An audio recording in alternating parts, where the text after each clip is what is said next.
I'm going to break down how to be light on your feet. Being light on your feet is extremely important. It moves you into position quicker, it moves you out so you don't get hit, and allows you to get new angles to hit from. And the problem most guys have is they are immobile. They're too stationary, and when they do move, they're too slow. So not only do you have to know how to move, but you have to move quick. And that comes from being light on your feet. The first movement you need to drill is boxer shuffle. And boxer shuffle is shuffling or jumping from one foot to another, going back and forth, transitioning your weight from left to right, from left to right. And you're going back and forth like this, maintaining your center of balance. You're not shifting your weight to one foot or the other, leaning. You're simply maintaining your center of balance over both of your feet, but you are shuffling from one foot to another, going back and forth. And you have to be able to do this for multiple rounds, for multiple minutes, going back and forth. What this does, it teaches you how to be light on your feet. You're not flat-footed, you're staying on your toes. My heels are off the ground, and I am simply jumping left and right, back and forth, transitioning my weight, maintaining the center balance of my weight over both of my feet, but I am going back and forth between my left and my right, shuffling. So you can do a stationary shuffle to where you go left and right, just facing forward. And once you get good, you can begin to incorporate a little bit of rotation or even movement, just kind of going around your area. And you have to be able to do this for many minutes. This will teach you how to be on your toes, how to be light, and it will begin to build the ligaments, the tendons, the muscles in your ankles, the muscles in your calves, to do this for long periods of time. The first thing to go is your legs. You become very heavy, you become very flat-footed, and you can't move. And that's because you haven't trained those muscles. You haven't utilized the tendons and the ligaments of your feet, of your ankles. So your legs go first. And this is a great drill to begin building up all the necessary muscles, tendons, and ligaments of your feet, of your ankles, and becoming light on your feet. The next drill, the next exercise that will build your lightness on your feet is jump rope. Very important. Not only will this help to be light on your feet, but it will also build your cardio, your stamina, your endurance. It will build the ligaments, the tendons, and the muscles of your ankles, begin to build your calves. It will help you with timing and coordination. So there are many benefits you get from jump rope. So as you utilize jump rope, you have to be able to do this for, again, multiple rounds, either for 2 minutes, 3 minutes, 5 minutes, or you just do it for 10, 15, 20, 30 minutes non-stop. And the movement is going to be very similar to when you were doing boxer shuffle. You have to be on your toes.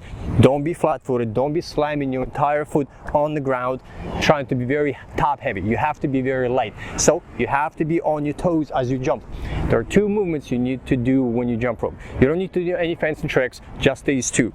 The first one is 2 feet come off the ground.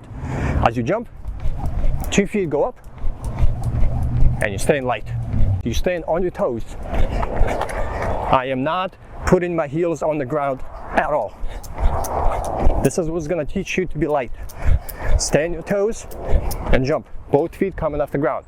The second one is when you are transitioning your weight, just like in boxer shuffle, to the left and the right, back and forth. And I usually stay on one foot 2 times as the jump rope goes under my feet. 1, 2, 1, 2, 1, 2, 1, 2. So you go back and forth. 1, 2, 1, 2. Going from one foot twice to the other twice. So now, not only are you building up being light on your feet, but you're now beginning to incorporate timing, coordination, and cardio. Jump rope is extremely underutilized these days.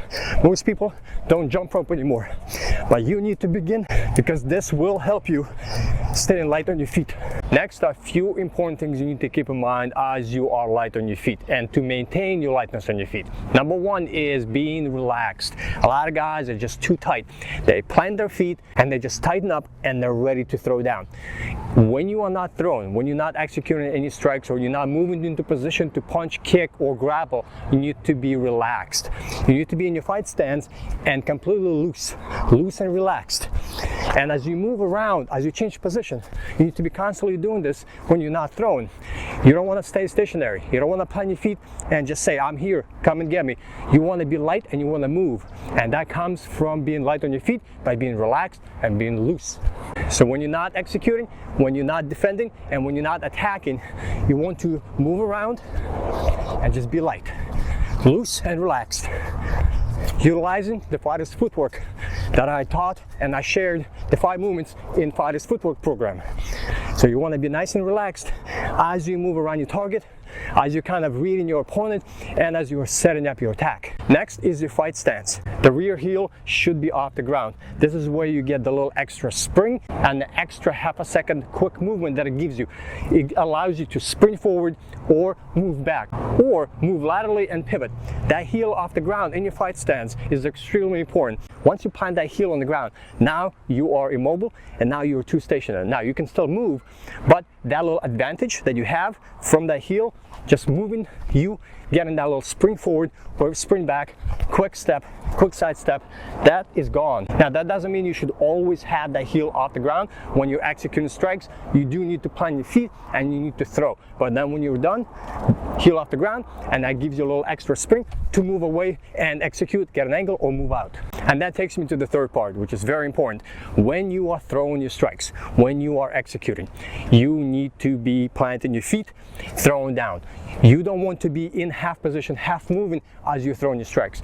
You will not have any speed, you will not have any power, and any advantage of delivering any damage will be gone. So as you move around into new positions, or you retreat, or you attack, or you get an angles using footwork, you want to be light. You want to stay loose, light, move into a new position. But when you are beginning to attack and execute and land your shots on target, you need to plant your feet and you need to throw down. You need to ground yourself. Your power comes from the ground. So when you are throwing your strikes, you need to be stationary, throw your strikes, and then you move. As soon as your punch connects, and that's your last one, then you can be light on your feet and you can sprint away, get an angle, move out, or get somewhere else. But when you are throwing your strikes, you plant your feet, you ground yourself, throw your shots, and then be light and then move. And that's where the relaxation and tension comes from. You've heard me say this many times before. Your speed comes from that relaxation and tension. Your power comes from that. And being light on your feet and being effective so you can throw down and land your shots on target also comes from the relaxation and tension. You're staying loose and light as you move, but then when the time comes, you ground yourself, plant your feet, throw your shots, and then move again. Relaxation and tension. So keep all of these important points in mind as you begin to incorporate them into drilling, into striking, into fighting. Now, being light on your feet is extremely important, but it's just one small piece of the bigger puzzle. And if you want to deep dive into learning how to punch with just 4 punches and 8 combinations you need to master as a beginner, and everything you need to know about how to execute those 4 fundamental punches and 8 key fundamental combinations, I have a program called Striking Fundamentals Volume 1, Fundamental 4, and it will teach you how to punch. And then if you want to begin to utilize being light on your feet with correct footwork, take a look at Fighters Footwork program that I put together. I show you the 5 key movements and the only 5 you need to begin to use footwork so you can become untouchable. Not only will I show you how to move, but I'll show you how to move and strike at the same time. And both of these programs are available right now, and I will see you in there.